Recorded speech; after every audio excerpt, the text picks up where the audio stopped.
Hi friends, welcome to Aaron's kitchen. இன்னைக்கு நம்ம ரொம்பவே சூப்பரான பால் பூரி அதான் எப்படி செய்யுதுன்னு பார்க்க போகிறோம். வாங்க எப்படி செய்யுதுன்னு பார்க்கலாம். அதுக்கு முன்னால் என்னோட வீடியோவை சப்ஸ்கிரைப் பண்ணுறவங்க சப்ஸ்கிரைப் பண்ணுங்க. வாங்க இந்த வீடியோக்குள்ளே போகலாம். இந்த பால் பூரி செய்கிறதுக்கு ஒரு மிக்சி ஜாரில் 1 கப் சாதம் எடுத்திருக்கேன். சாதம் எடுத்துக்கலாம். தேவையான அளவு உப்பு சேர்த்துக்கலாம்.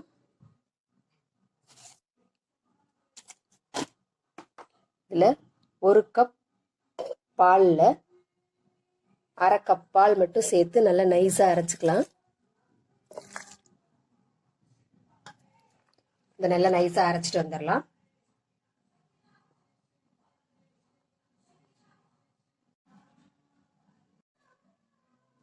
இதை நல்லா நைஸாக அரைச்சிட்டு வந்தாச்சு. இதில் 1 கப் அரிசி மாவு சேர்த்துக்கலாம். அதையும் சேர்த்து நல்லா அரைச்சிடலாம்.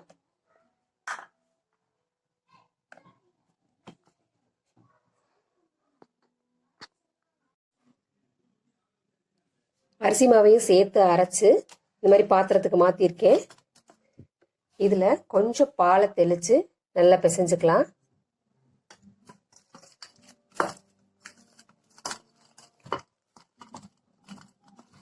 இதை சின்ன சின்ன உருண்டைகளாக உருட்டி எடுத்து வச்சுக்கலாம்.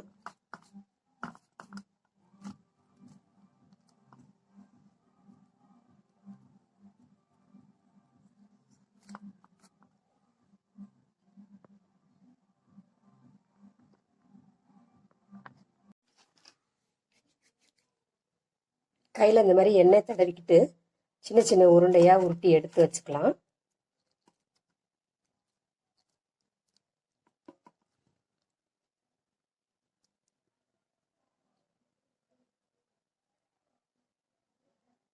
இந்த மாதிரி சின்ன உருண்டை எடுத்து வச்சுக்கலாம்.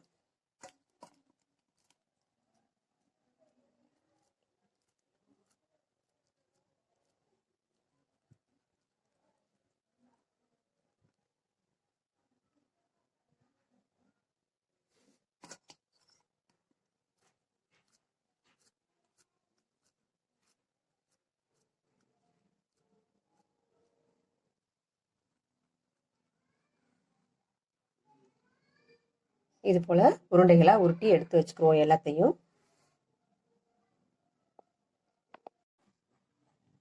இந்த மாதிரி மாவை சின்ன சின்ன உருண்டைகளாக உருட்டி எடுத்துக்கலாம்.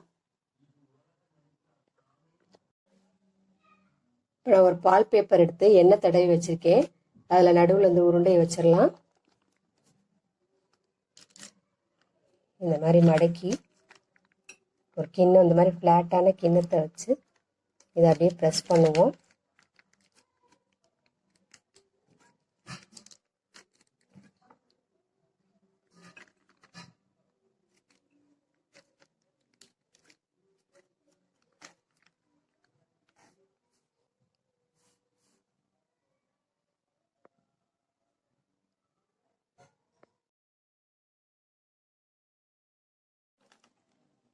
இதை அப்படியே ஒரு பிளேட்டுக்கு மாற்றி வச்சுக்கலாம்.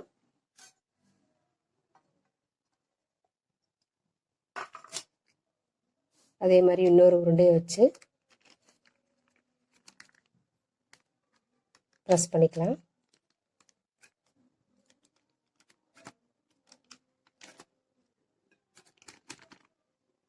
அதையும் எடுத்து பிளேட்டுக்கு மாற்றிக்கலாம். இது மாதிரியே எல்லா உருண்டைகளையும் ப்ரெஸ் பண்ணி எடுத்துக்கலாம். இந்த மாதிரி எல்லாமே தேய்ச்சி எடுத்துக்கலாம். இப்போ இதை எண்ணெயில் போட்டு பொரிச்சிடலாம். இப்போ எண்ணெய் காஞ்சிருச்சு. நம்ம இந்த பூரியெல்லாம் பொரிச்சுக்கலாம்.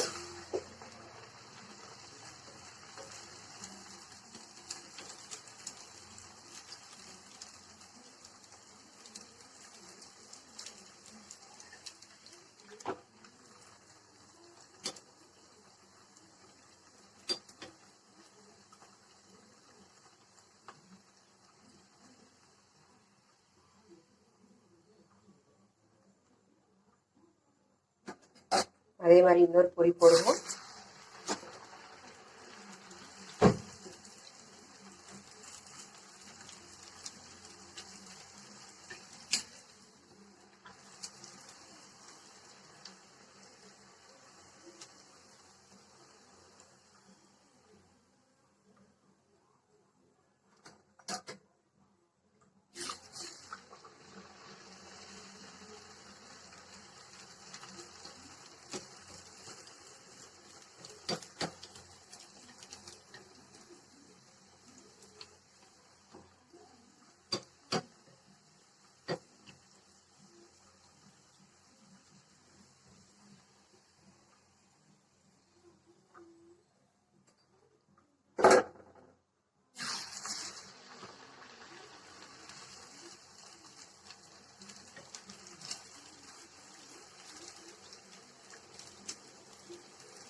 அவ்வளோதாங்க, சூப்பரான பால் பூரி ரெடி ஆயிடுச்சு.